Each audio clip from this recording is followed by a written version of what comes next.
All right, welcome to this week's episode. I'm Mike. And I'm Kayla, and this is our story.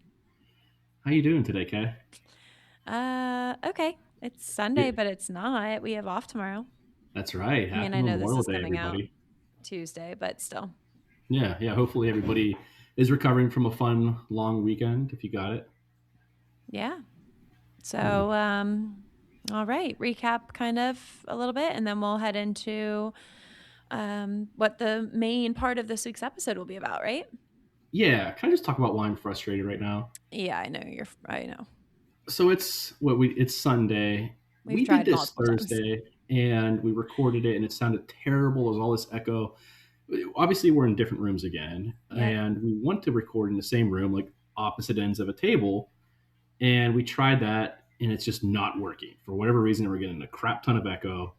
So I don't know. And tonight, while you were putting the kids to bed, I was down here for an hour trying to get it all set up, and it's still I couldn't figure it out. So I'm very frustrated. And then we went into separate rooms, and we're still getting some issues. Like apparently my mute doesn't work. So Yeah. I don't know. It's like if anyone out there is podcasting, how do I get two microphones to work in the same room without picking each other up? Because at times it seemed like it was one mic and not the other. I don't know. I know. I'm So I'm really sorry. frustrated. I It's know. You're okay. spending a lot of time and energy, and it's Yeah. not working. So it's a bummer. Yeah. All right. Well, what do we have going on this week? You want to give us some updates? Um, yeah, so I did a good job sticking to a workout routine. You've I'll been crushing it. celebrate that. Thanks. Heck yeah. Yeah, this menopause thing is causing some things going on with my body that I'm not loving, and especially going into summer, short season, bathing suit season. Yeah, so I'm trying to get a handle on that, and I mean, it is what it is, but I don't know. Yeah. That's just something I'm struggling with Well, I'm right very now. proud of you because Thanks. you're doing a lot. And this week coming up, you have quite a schedule of workouts you're doing. I know. I signed up. What? I have 4 different classes I'm going to, but I've not. I've also been working out at home too, and I'm not going to a Mhm. class. I mean, I'm taking a rest or recovery day, here or there, but still, yeah. I mean, I'm proud of myself. I will give myself credit for that. Yeah, definitely. So there's that, and I had my shot this week, and I don't know if it hurt a little bit more, not during the shot, but post shot. Like even when I went to carry Everett the other night, I was like, "Ow, I can't carry him right now. Like this hurts to the touch." So I'm not really sure what that's all about. It's not really Yeah, how's that bruised or feeling? anything. You didn't mention it today, and I forgot to ask. How's No, it I feeling feel it today? like a tiny bit, but not like I did on Friday. That's good. Yeah. Yeah. So I did that. I also got blood work done. I don't know. It was good except for my liver numbers were elevated, Yeah. which can be a side effect of the Kisqali that I'm on, so the CDK4/6 inhibitor. Um, it could also be a fluke thing. It could be related to a number of different things. So I'm trying to stay optimistic and positive about it, but I really don't want to have to like go down the road of changing things. And not changing things as far as like my treatment plan, but it could potentially mean having to reduce to a lower dose of the Kisqali, which apparently it doesn't really change anything, but I don't know. I would prefer to just like stay where I'm at because I don't have any symptoms or side effects of the meds really at all, other than menopause stuff. So, yeah, I don't know. Yeah. I when you came home that night, I could see the look on your face, like you were upset about something. And honestly, first I thought, like, yeah, maybe she just had a bad day at school. And then And it I, was it was a tough week. Just I don't know why. Just there was a lot going on, but yeah. yeah, Um, I did cry. I think it's just like the reality. I think that's what I told you was like the reality of this situation is it becomes more apparent when something goes sideways a little bit. And so I think getting those liver numbers, not that it's like a drastic thing. However, it's a reminder that every test, every blood work, all the different things are I'm constantly just gonna be like waiting for the other shoe to drop. And I don't know. I don't love that. Like I can Mm. right now I can kind of like pretend that I'm fine and like nothing's wrong, and then it's that reality check of like, "Oh no, you know, you are living with this." And yeah, it sucks. It's It does, shitty. especially because everything's going so well. Did you just swear? I did All cuz it does right. suck. It does, yeah. But yeah, everything seems to be going so well right now, and it's like now we got to deal with this. And maybe it's nothing. Maybe it could be from some of the other meds you were taking.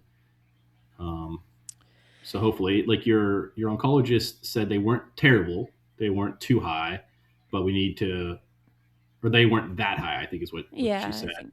So it's definitely something to monitor. But I think she's just going to have you do another round of blood work. I think. Yeah, so she Did wants you me ever to get back to? pause the CDK4/6 inhibitor med right now. Oh, Um you're paused. Well, I mean, I'm on an off week anyway, but she doesn't want me to start Oh, taking it again. And so I would technically start taking it again Tuesday night. So the day that this episode comes out. But she wants me to wait till I get blood work. oh, when you doing blood work? So yeah, this is news to me too. No, it's not. I told you about this. Don't Okay. even. Okay. So I don't know. I guess I'll get blood work like probably Wednesday or Thursday. So it's about a week later. But I that's something else that can't happen sometimes. So like if my blood cell counts were low or whatever, like the absolute neutrophils, like sometimes you have to pause for an extra week just to like allow that to catch back up. So I think I don't know, I think it's just she wants to kind of see like where I'm at and doesn't want to start it up again if potentially like she just wants to get a good number, I guess. I don't know. Yeah. Yeah, definitely. So that's what we're doing. Yeah, I think there's been some heavy things just on some of like the people that we follow on our Instagram page lately. Like people are having progression or people unfortunately are dying, and that's the awful reality of this disease is that that is going to happen. Um, so it sucks and it's sad and you just like your heart breaks for those people and their family and their friends, but then it's like you almost kind of like put yourself in that position and just like what it's going to look like for you. And like I'm new into this journey and everything. But yeah, I think just some of the heavy stuff that's going on in our like MBC world is hard to see, and it's like you can't just like I don't know, like we've chosen this path that we're taking with like being present on social media with it, but that with that comes the reality of it. um I don't know. So it's just like struggling with those feelings, and I try to go back to like two things can be true at once. Like I can have a lot of positives and joy and like good things going on, and I can also be feeling sad and scared at the same time because that is the reality. And I just want people to understand that. Like I know I've talked to a lot of people recently who um I don't know, I guess for lack of better words, like are impressed with how I'm handling things. And I would say, yes, I'm handling things pretty well, but I think I can also put on like a brave face to the outside and just like I can compartmentalize more right now. And I just don't want it to downplay like what is actually going on either. I don't know. It's like a weird place to be. Yeah. And I feel like I'm just rambling right now. So I'm sorry. Mm. Hey, this was our time. I know, but I don't I got to get my thoughts together. Yeah. I'm just having a hard time I think internally sometimes with it.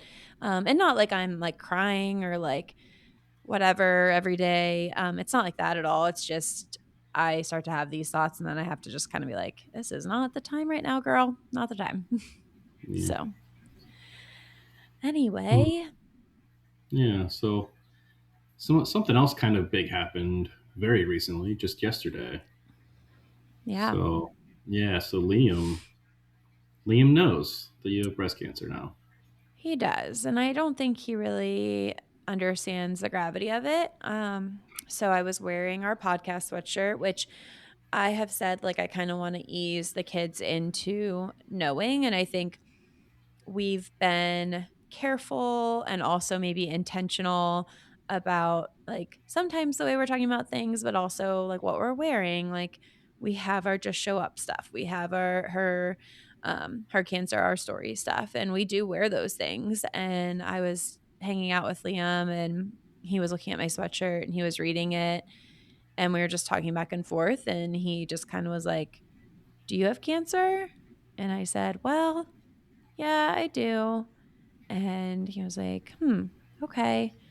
And then we were just talking about like, I don't know, because it's the bottom of the sweatshirt says like anyone touched by breast cancer or whatever. So I just took that opportunity to kind of say like, yep, it's up here, and like kind of pointed where. And was like, do you have any other questions? And he said no. And I don't know. I don't think it really clicked, but I did make a point. I think when he was down here with you, I came down and I was like, well, he knows. And then Yeah. I wanted to talk to him about it in front of you, just so like he knew that you knew. And so then I said, I wanted him to know, like, I understand you don't have any questions right now, but if you do anytime in the future or have anything you want to talk to us about or ask us about, like, we're always here. You can always do that. Like, please, anytime. He was just kind of like, okay. And then I'm trying to think if there was anything else that I talked about. I don't think so. Yeah. Yeah. It seems Oh, like I think he. I mentioned, like, remember how mommy and daddy talked to you about how, like, this was like I had a chronic illness and I have to take medicine. I was like, that's what I have. So, Mhm. yeah, I Yeah. I mean, think, I'd say that was a good way to ease him into it, and yeah, I'm like, actually kind of like happy he asked me in a way. And yeah. I don't think it came from a place of like him hearing about it from somebody else at all. Like, I think it was 100% just completely natural that he happened to like read that and make a connection.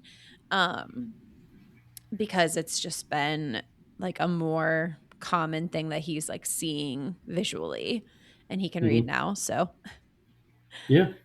Yeah. Yeah. I was definitely. I don't think I gave it like I didn't give it the time and space that I think it deserved yesterday, because I was caught off guard when he came downstairs and said yeah, that he knows now, and I was in the yeah, middle of like table making. I know. Um, Yeah, you were not in a place that you were yeah, like, I don't know, I could tell. I was at a loss for words. Yeah. But it's yeah, it sounds like he like I don't know if he really understands exactly everything yet. He obviously No, doesn't and know I think stage that's four or anything good. like that. No, Yeah, like I yeah, didn't. I absolutely. mean, I did use the word when I was talking to him upstairs. I did say metastatic, but like he doesn't know what that means, and I didn't say stage four. Like even if I said stage four, he has no idea. He has no clue. No, Like no, no. most people don't know what stage four like actually means. I didn't know Like the adults don't know, you know. impact here. Um, yeah, I mean, I think it's just I'm glad that it was a natural thing that came up in conversation. I think um we've always been very much like we answer the questions that he asks, but we don't give him more information than he actually needs to know. And we've lived by that for a lot of different things in our life. And I think we'll continue to live by that because that's like taking us down the right path for the most part with him. Um, I think, I also feel pretty strongly about not lying to the kids when they ask questions, which isn't always easy.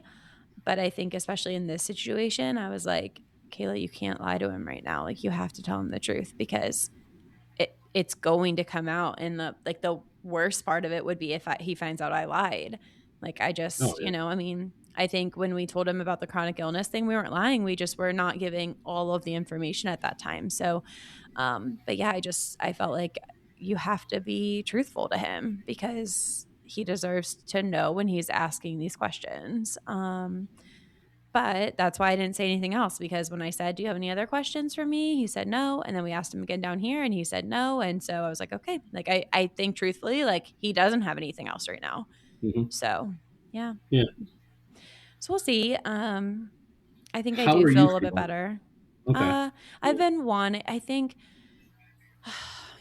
everybody has different ways that they're going to navigate with this with their family or any type of, scary diagnosis, whether it's cancer or something else or just bad news. Like everybody has to determine how to handle that with their family in a way that works best for them and their kids. And so I've been feeling like we need to talk to him about it at some point sooner rather than later, just because this is becoming such like a big part of our life. And I don't want him to find out from somebody else on accident. Not that anyone in our life, like everybody's been amazing. And I feel like everybody's done a really good job of handling this with him. But the deeper we get into this, the higher the chances are that he would find out. And I don't want him to find out from somebody else in like a bad way. So, Mhm. I've been wanting to, but I haven't really figured out like how or when. I mean, there's never a good time.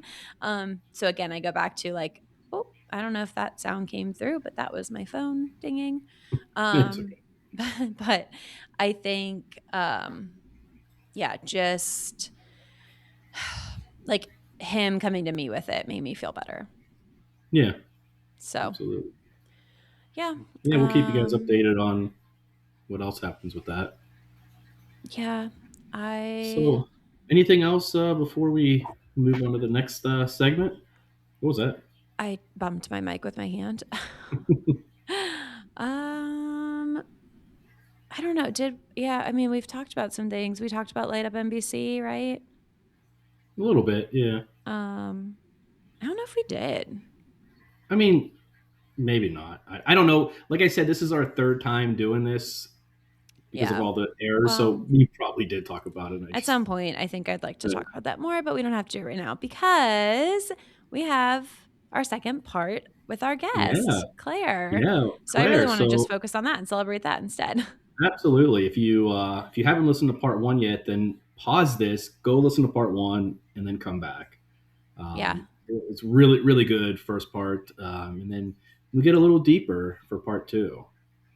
We do. And then we kind of finish up on a lighter note, but I think everybody will really enjoy this conversation with Claire. She's just very easy to talk to and very easy to listen to. And yeah, I need to go back and listen to part one and part two myself, to be honest with you. I haven't yet, but I'm excited to. I've caught up on her podcast. So yeah, I mean, you guys are going to go ahead and listen to part two, but like, follow, do all the things for her. And she's doing a lot of really cool stuff in this community. So I'm excited for everybody to hear.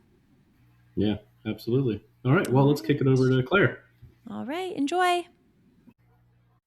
I want to talk. Obviously, we know you're a mother, you're also a wife. And I know your husband, Chris, kind of came into your life after your early stage diagnosis. So he didn't know you at that time. But what did he know about that chapter of your life when you first met? Mm-hmm. He knew that I was very vocal and open about it. I kind of like led on to that very early on when I first started talking to him and when I met him, because I felt like that was a big thing to like, hey, this is a part of my life. Hey, it could come back. Hey, hopefully it doesn't. So And you were boom, here we honest are. with that, like up front, like it could come back. Did Oh, you say yeah. that Yep. basically to him? Okay. Yep. Yeah, I think I was just like, well, yeah, I feel like I was just very open, like, hey, I'm a survivor. At that point, I was a survivor for 9 years, and I was like, I've went through everything. I still have follow-up visits and doctor's appointments. So maybe you can come with me to some of them and meet some of my doctors, but that's kind of on the back burner. I have to take some medicine sometimes. And lo and behold, here we are. And so boom, I threw him right into the cancer world. Sorry, Yeah. Chris. How long were you guys married before your diagnosis? 1 year. Okay. I thought it was right around there. Almost to the day. Yeah, we Okay. got married on December 20th, 2024. Wow. So, Yeah. yep. So happy and sad times all at once. Actually, Yeah. to be honest, that's kind of like what perpetuated me calling the oncologist.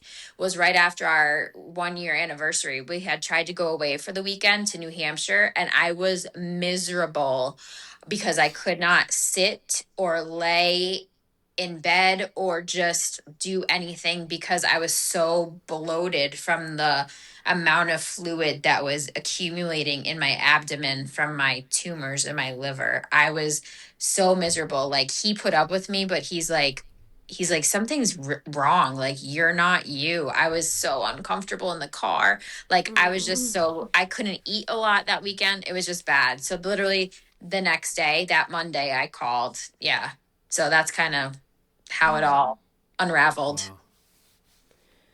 Wow. How would you say that moving into that stage 4 diagnosis, only 1 year into marriage, right? I mean, obviously you guys are older than you would have been if it was that early stage diagnosis, but that stage 4, it has a different impact, right? So how has that impacted you guys as a couple? And just, any information you want to share. hmm So I think it was a lot for him all at once because he immediately thought stage 4 and he thought like I'm was gonna die like in a couple months kind of thing. So he had a really hard time with that and would get really upset quite frequently.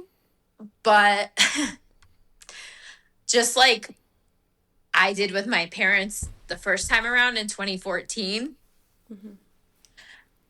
I kind of like looked at him and was like, Chris, if I'm okay with all this and I've accepted it and I know that I'll be okay, then I need you to be okay, that type of thing. And so he's like, okay. So he would kind of be like quietly upset in the corner of like a doctor's visit.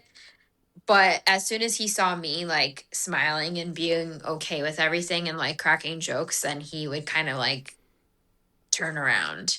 And now I feel like he's learning so much and I always try to like teach him like that's basically why I brought him to the metastatic conference because I was like, I know you know that you don't know a lot of the terms and like things that we're talking about in these doctor's appointments and I want you to understand like what's happening around you because I don't want to be talking like circles around you because obviously my parents and I knew all about this and kind of researched and taught ourselves in 2014.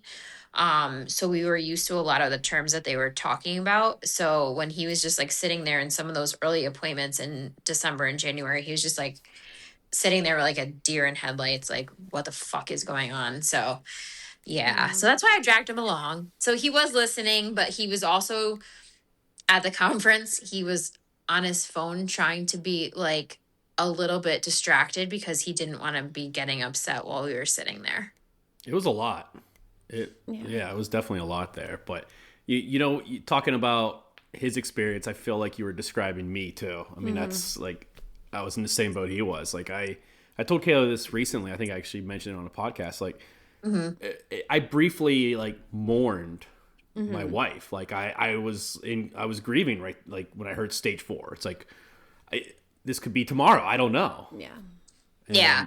like that immediate shock was hard for sure. Yeah, I know. And I remember hearing that part of your podcast and I feel like he felt the same way that you did. I don't know that he would ever verbalize that to me or to you guys and like be honest about that, but yeah, I definitely feel like that's where his headspace was. So like Christmas was a little bit of a blur, but after that, once we had more of a plan and a treatment, then it got better. Yeah. Yeah. Was it hard for you feeling like you kind of had to like be there to help him get through this? Like I like going to, because I know you mentioned that with me. Like I like my energy was totally feeding off of yours, Kaela. And like if you weren't doing well, I sure as hell wasn't doing well. And when I wasn't doing well, like I kind of needed to see you doing well so I could feel better. And you kind of mentioned the same thing with Chris. Yeah. Yeah, I would say the same thing. Like, but I'm kind of like that. Like, I just take a couple days to just like deal with it and like be upset and be whatever. And then I'm like, boop, like that's kind of like what happened the first time around. Like, I kind of like snapped myself out of it and I was like, all right, same thing. Like, I can't change it. So you just got to roll with it. Like, just have to deal with it. So let's go. Like, what are we doing here? So I don't know. So that's kind of like the way that I coped with it. And obviously, like, and I'm sure you have these days too, Kaela, like random things will throw me for a loop, and I'll just get either sad, or I'll start crying randomly, or like I'll hear something somewhere, or somebody will be talking about something and I'm like, like, but I just don't know when that's going to happen. And I tell him that, and I'm like, I'm sorry. Like, I was crying in a Chipotle a few weeks ago randomly. Why? Because I saw these like two little kids that were like by themselves, and their mom was like working behind the cash register. And it was like 8 o'clock at night, and they were like two toddlers. And like my mommy heart and my teacher heart and everything of like, I was sobbing in Chipotle, and he's like, what is wrong with you? And I'm like, I just want to take them home. Like, they should not be here. And like, I don't know, like all these like thoughts like enter in my brain, and I'm like, who am I? But yeah, so he just learns to like deal with it, and yeah. And then we move on. Yeah. I know. What else? What other choice do we have, right? I know Yeah, you don't have one. Yeah. So speaking of kids, you have two of your own, and then you have a stepdaughter as well. So how has being a mom shaped the way that you've processed all of this and chosen to move forward? Okay. I think because my kids are so young, so my son's 7, my daughter's 6. Number one, I never thought I would have to like deal with this with them around. So that was like the hardest thing to like wrap my brain around. Number two, thankfully, I've worked with kids of that age for a very long time, so I know how to talk to them and work my way around with being halfway honest, but halfway stretching the truth a little bit. So in other words, I say that because, you know, they obviously saw my belly and they thought that they were having a younger baby sibling. And I had to assure them that it wasn't happening, because I knew for sure it wasn't happening. And so when I had to spend a couple of days in the hospital, like right after Christmas, luckily they were away on a vacation with their father. So I actually couldn't even FaceTime them and talk to them. So that was a blessing in disguise, because I didn't want them to see me in the hospital and worry about me from far away. So that was good. Then as I started my treatment and my belly started to go down because the fluid had to be drained from my abdomen, they had to be really careful, because of course they love to climb all over us and jump on us and stuff like that. And I was in a lot of pain like the first couple of drains. So I had to be like, okay, you can like sit next to me, you can lay on my shoulder, but you can't jump on my belly, you can't sit on my lap. I'm so sorry, but you know, my belly, because it was so big before, now I'm seeing the doctor and they're helping me feel better. So we just have to be really careful of my belly area. So that's kind of like how I've voiced it, and if you will. And so they know that mommy has to go to a lot of doctor's appointments and I have to take medicine. So they see me like with my pill box, and they see me taking my medicine. And sometimes they'll even be like, mommy, don't forget to take your medicine. Like they'll tell me, but they don't know what it is and they don't know what I have. And I've decided to keep it that way. Until they're older, until they're probably like around 12 or 13 and they're able to understand it. Something that was kind of cool, and I think I touched upon this in my blog the other day, was one of my friends pointed out, they're like, you've created such a cool thing for your kids as they get older, because they can read a timeline of your life before they were even around and what happened, so they could see how strong you are. And I was like, I never thought of it like that, but that was like a cool way to like think about it. And I feel like people have told me that about the podcast. So I feel like you guys too are giving your kids such a gift, because you're teaching them how strong you guys are, and you're teaching them about what it's like to push through like tough events in your life. And so like one day our kids will look back at us and be like so proud of us as parents. So yeah, I know that's one of the things that I said early on was like, I just want them to be proud of me in this journey. And I feel like, you're right back at you. Like you Yeah. just, it's hard, like being a young mom and of young kids, and just everybody navigates this so differently. And there's no right or wrong way. It's just you have to do what's best for you and what's best for your kids and their personalities, right? And we've Right. chosen a similar path right now. Like they know that I have something. They don't know the down and dirty specifics of it. Right. But I think we're giving them like little glimmers here and there to kind of ease them into this big heavy thing, because right now, like, I am doing okay, so they don't need to know everything, and that's just the decision that we've chosen to make. But Yeah. yeah, I think that was one of the things I didn't really think about when we started this either, but now, yeah, in hindsight, it's like, okay, yeah, with this Instagram stuff, but then the podcast and just telling our story, and then the things that we're choosing to do in the community, like those are all things that our kids will get to look back on and just see, what we did and what we've done. Thanks. You two are badass. Now I need a tissue. I know. I knew I was going to cry at some point, Claire. I know. Me too. Me too. You said a lot of really good things that I think if there's a young mom out there listening, who's navigating this, can kind of take that and use in their experience. But is there any other advice that you'd want to give to a mom that is going through some type of scary diagnosis? Maybe it's not even metastatic breast cancer, but just like some type of scary thing that they have to face.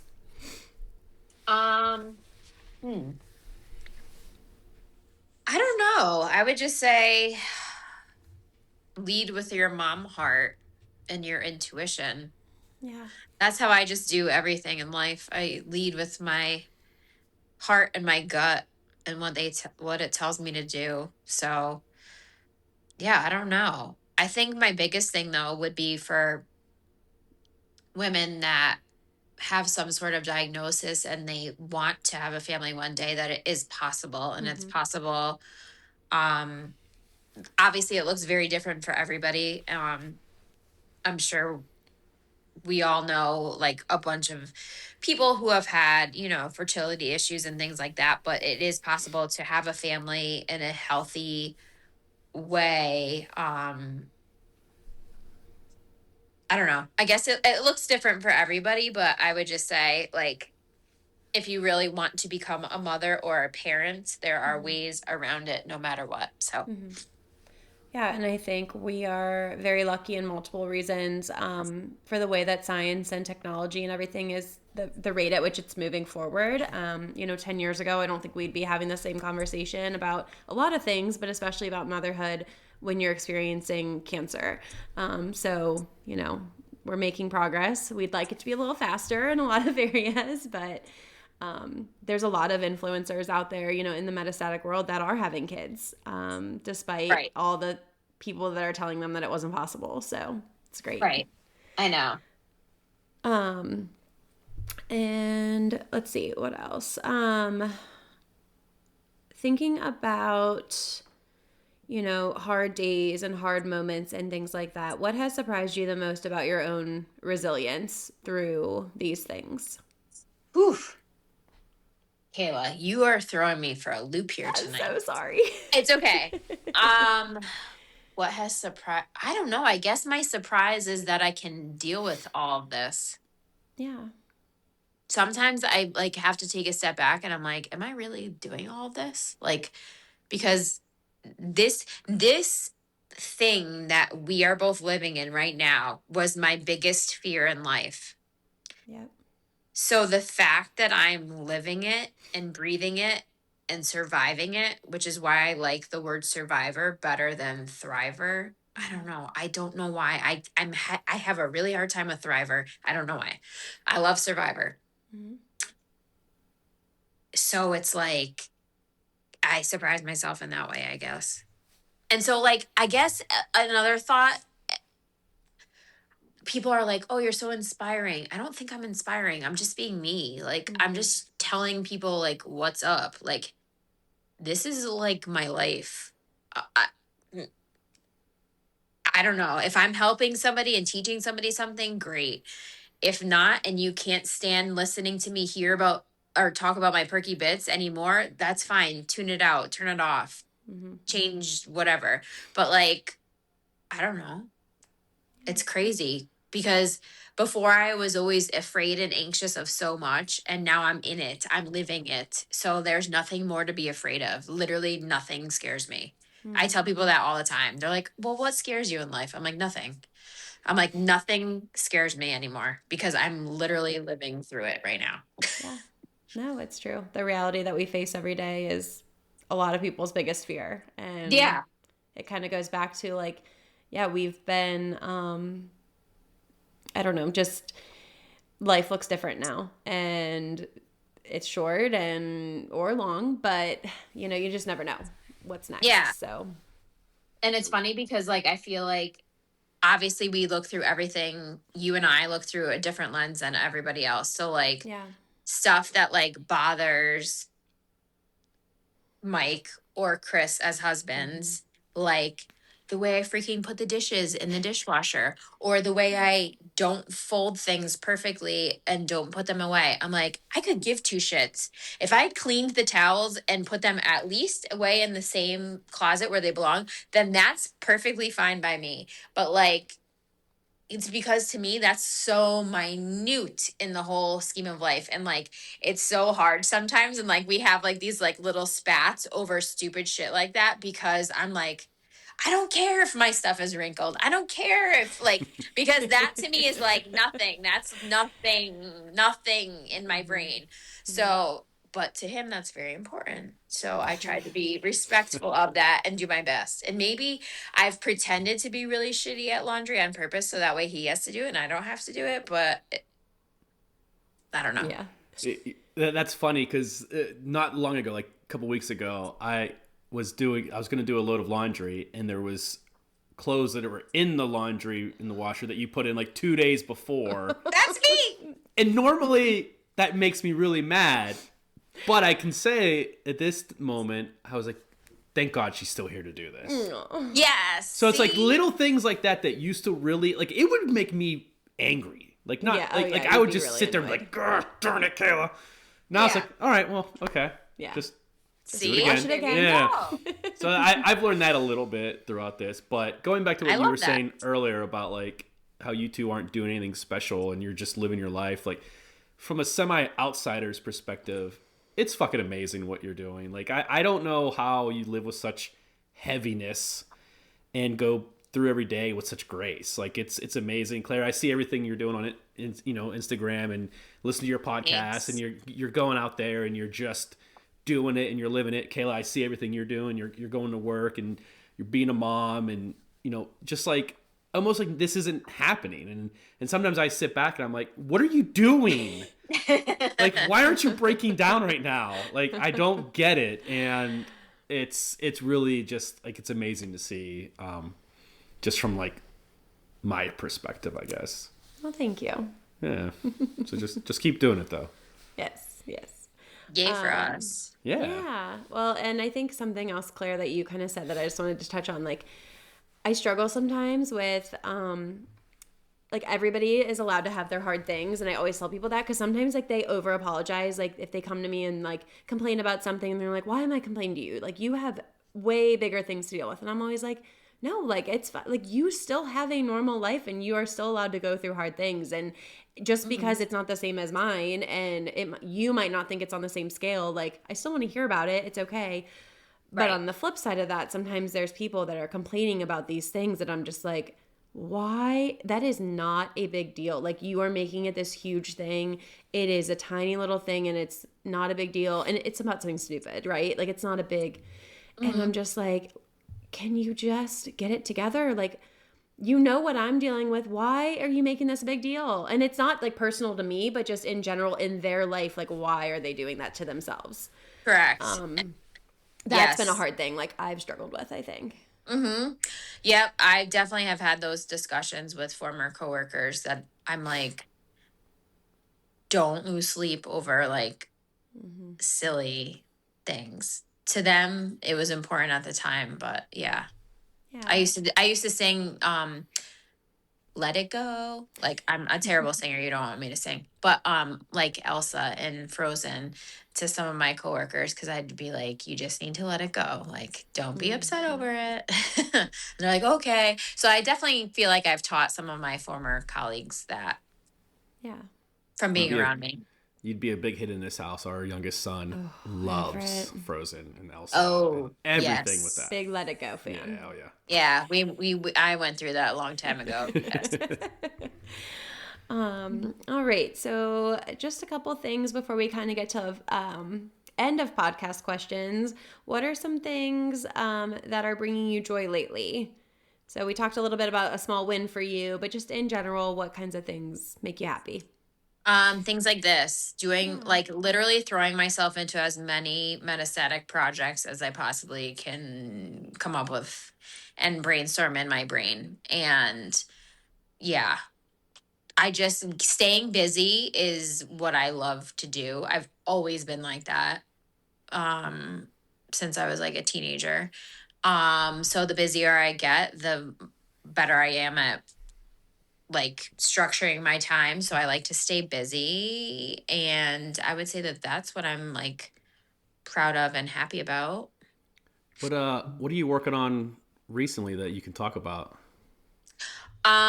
So today actually, Cancer Unfiltered magazine posted and published an article about me and my metastatic journey so far. I hate that word too, journey.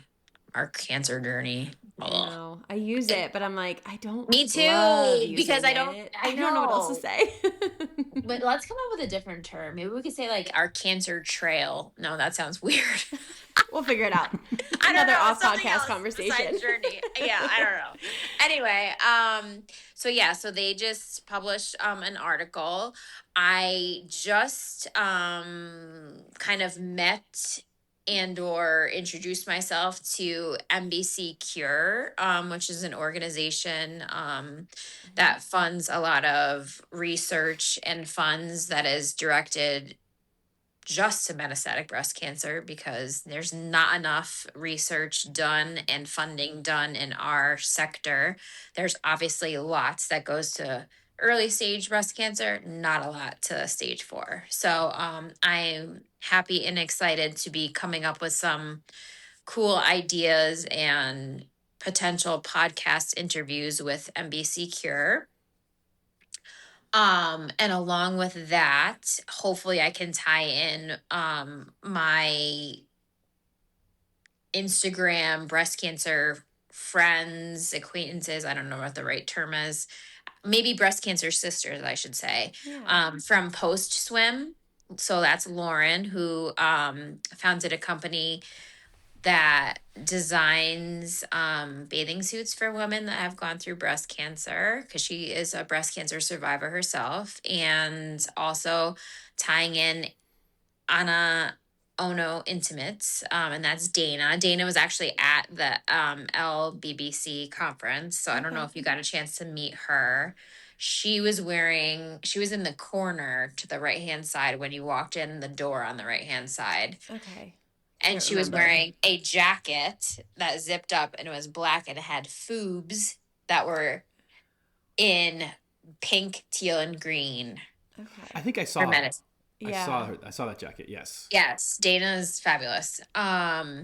So trying to kind of tie them into some ideas with MBC Cure.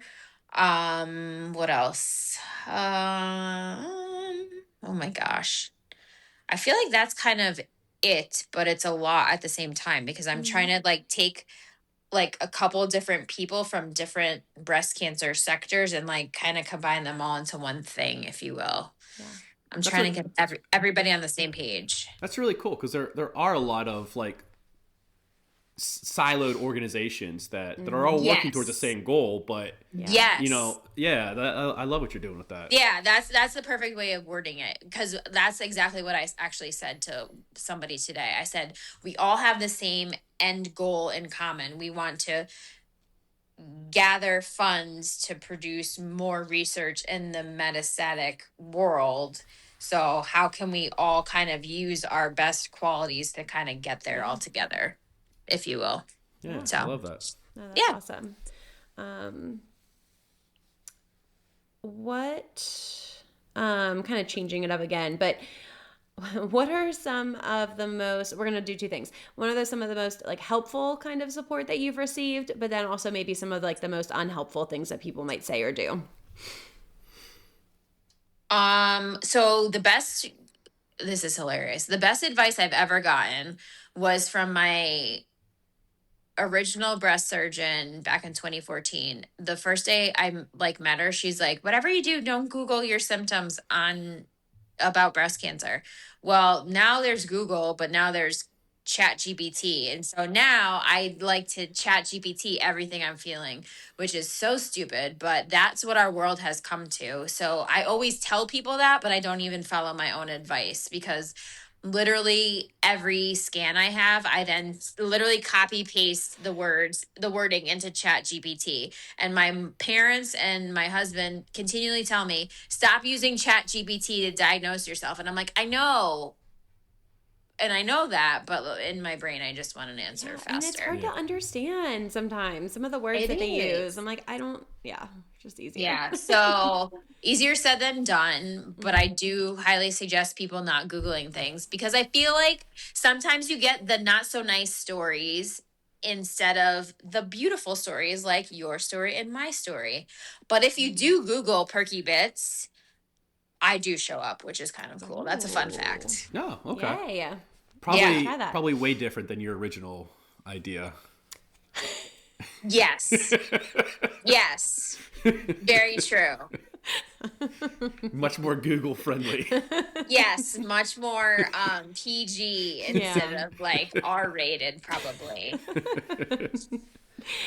Okay, and how can friends or family show up better for someone living with metastatic breast cancer? Just continually check in. I feel like I love when my friends are like, I'm just checking on you. And like, I feel like people think that they're bothering me, but they're not bothering me at all. Like today, a former coworker who I haven't really spoken with in a very long time randomly texted me, and she's like, I just saw this pop across my feed, and it was something about Eminem, because Eminem is my favorite rapper ever. Shout out to Eminem if you ever hear this. But anyway, we'll tag him. I think he might be listening. Yeah. You never know. I would love to have a few celebrities reach out after we broadcast this. But yeah, so I would say anybody that reaches out and they're like, hey, just thinking about you. Hey, I saw this and I thought of you. Like, I love that. Like, that means a lot. Yeah. I've gotten like letters and cards in the mail from people that I haven't spoken to in like 10, 15, 20 years. And like, that's like amazing to me. I feel like people come out of the woodworks. It's very sweet, very humbling. So this is my other thing that I like swear by. I always try to pay it forward. So in other words, if I see different charities or different people having GoFundMes for various reasons, I always try to donate to those, because I feel like strangers did that for me back in 2014 when people made those for me, and I was like, oh my gosh, I don't deserve any of this. So anytime I can give back and I see people that need things like that, I try to give too. So that's another thing that I really believe in. Yeah. But yeah, the worst advice, let me think. I don't know. I haven't really I don't know. I again, me with my no filter, I just let things go in one ear, not the other. Like if I don't like what people have to say, I'm like, yo, okay. Like I just yes them to death. I'm like, okay, yep. Oh, thanks. Yep. And then I'm like, what the fuck? So. I'm like that too. Yeah. It's just easier to be like, okay, thanks. Really appreciate that. Yeah. And then I'm like, put that to the side. Yep, exactly. Yeah. All right. Well, we've gone through a lot of different things, but I think you kind of want to end on like a fun note before getting to like our last couple questions that we wanted to ask. So some of these are like quick answer or just to kind of get to know you more as Claire. You know, you have metastatic breast cancer, but you're also so much more than that. So some fun little things. Are you a morning person or a night owl? Yeah. definitely night owl. You don't want to talk to me until I've at least been up for like an hour, hour and a half, and I've had at least 2 or 3 cups of coffee. I hear that. All right. What's your dream vacation? Ooh. I would love to go to. Okay, I have 2. I would love to visit all the Caribbean islands. I have family that live in Puerto Rico, so I love Puerto Rico. It has a big piece of me. But I would love to see all the islands because I just want to like see what they're like. And I'm obsessed with the beach. But then I've always wanted to, since I was like 16, I've had this like strange, weird phenomenon obsession with Ireland. And I've always wanted to go to Ireland because I've someone heard who will go with you. Yes. There we go. 100%. So I want to be able to see all the green, and I want to see the castles, and I want to see like a beautiful rainbow there. You'll see all 3 things. There you go. Plan a trip. Yeah. So we'll go. Yes. Let's go. Perfect. What kind of shows do you love watching right now? Do you watch any shows? Yes. Okay. Well, do we have time? Do we have like another hour? No, I'm just kidding. Sure. So Chris and I love any reality TV dating show. Love is Blind, Beyond the Villa, Perfect Match, any And Chris of those. loves those too. What? Chris loves those too? Yeah. I love that. And we just recently finished the new season of Running Point. On Netflix. I haven't seen the last episode yet, so don't ruin it. I'm not going to say anything. It's really good. Hilarious. Like all those producers are geniuses that came up with that cast and that storyline. Hilarious. I was dying. But anyway, so yeah, and I'm obsessed. So here's a fun fact you might not know about me. I have an undergraduate degree in criminology. Oh, yeah. Yeah, Really? didn't know. I wanted to be in the FBI when I was in my 20s. Another story for another day. But so I'm obsessed with any crime documentaries. I love anything about serial killers. I know that might be weird. No, I swear to God, I love them. I'm fascinated. I try to figure everything out before the end of the show. I just find crime fascinating. I find it fascinating, and also then I can't sleep. I can't walk anywhere by myself. I can't do anything. I can't function because I'm just terrified for my life. You are absolutely correct. So because of that, I'm also very aware of my surroundings at all times, no matter the time of day and no matter who I'm with. Sounds like Mike. He is very much like that. Yeah, I'm the type, like, when I go to a restaurant, I have to sit facing the door. Yeah. So you're like Chris. Chris has to do that as well. So whenever we go sit in a restaurant, I have to make sure to take the chair that's not facing the door. So he'll literally make me get up out of my seat and move and switch chairs. Yeah. We've done that too. Yeah. Yes. Yep. So yes. Yeah. All right, Claire, if your friends or family had to describe you in one word, what would it be? I was going to say ridiculous. Nothing wrong with that. Ridiculously funny. Ridiculously. Ridiculously ridiculous, I would say. Probably Love just it. because I'm just me all the time. Take it or leave it. Yeah. No, it's perfect. Well, we know you like Eminem. Any other favorite music? Yes. So I have an affinity for Russell Dickerson. So I love his song, Riding the Wave, which is kind of where I got the name for the podcast, Perky Bits, Riding the Wave of Life. I know that his song isn't about like just life in general. It was more about like love, but I felt like when I was listening to it and then I was like reflecting a little bit more on like how my life has been ever since 2014 and on, it's been like this, literally just everything. My personal life, my professional life, my health. So I just felt like that was like the perfect title for my podcast. So I do love Russell Dickerson. I've seen him in concert a couple times. He's hilarious. I feel like he and I would be best friends in another lifetime because his personality, I just feel like if I could ever sing, I would be like the way he is. Like the way he dances to all of his songs is hilarious. Like I just love watching him. So yeah, Russell Dickerson, and I've always been obsessed with NSYNC and Justin Timberlake.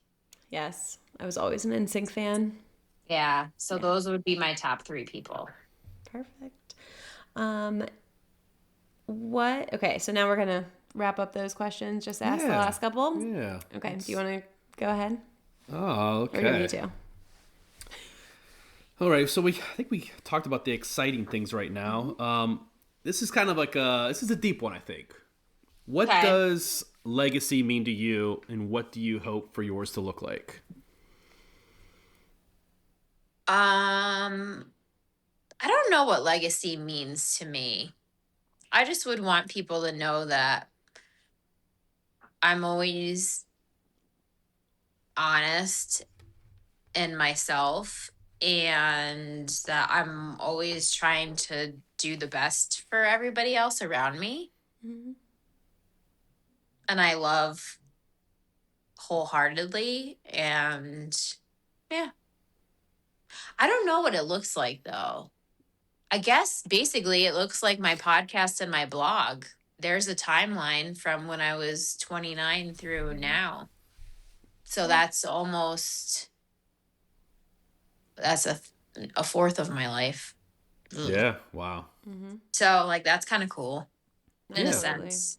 Yeah. I mean, I think it's cool in a sense because like, yeah, I don't know. Yeah, it sucks that the reason why you have the podcast, the blog, but it is like a great way for people to get to know who you are and who years to come, who you were, and you know, like that's I think that'll be a good legacy. Yeah. See someone going through some of the hardest stuff and how badass they are. Mm-hmm. Thank you. Yeah. All right, last one. So I have been saying since the start of my diagnosis that my mantra is just show up. And that's on the hard days, on the good days, all the in between. So what does showing up mean to you? Wow, you guys have done a really good job of like making me like very like throwing me for a loop here. I'm usually not very speechless, and usually I'm way better on like I'm better on my feet as I've been you're doing tonight. Great. Okay, so what does showing up look like? Just lending an ear or hand.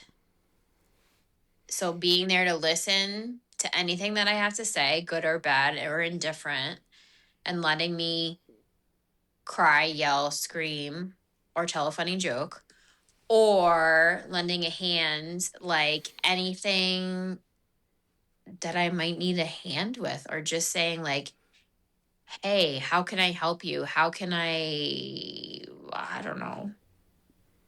I don't know. That's a tough one. Mm-hmm. That's a tough one. All right, way to leave me speechless, Kayla. Way to leave me speechless. Very deep. Well, honestly, I'm glad I didn't. You had offered me off the podcast via text a couple of days ago. You're like, do you want to know the questions ahead of time? But I said no, because I wanted to just be myself. And so I don't really have an answer. I don't know what that really looks like. Yeah. No, honestly, I think I'm happy that you chose not to get the questions ahead of time. I think you've been doing great. This whole thing has been awesome. Thanks. Yeah, I think we both have the same style of this. Like we just like to go with it. Mm-hmm. Yeah, you just roll with life the way we're rolling here with the podcast, because we're on an hour and a half of recording and that is crazy. Like I'm watching the time go by and I'm like, really? We've been talking for that long? It's gone fast. I know. Well, Claire, thank you so much for just sharing so openly and honestly with us, and just being you. Yeah, being you, and also just for me, like being a resource for me and somebody to talk to, in these early stages of this diagnosis for me, and just finding a friend in this who's going through it. And these conversations aren't easy, but we've had a lot of fun. And also just I feel like made more connections to each other of like, oh my gosh, we feel the exact same way. And it's been so nice. Yeah, and I'm really glad we met up with you guys that first night, Friday night, and had like snacks down at the hotel bar there. That was it was perfect. I'm really glad we did that. Yeah, it was. See, everything fell into place the way it's supposed to. That's right.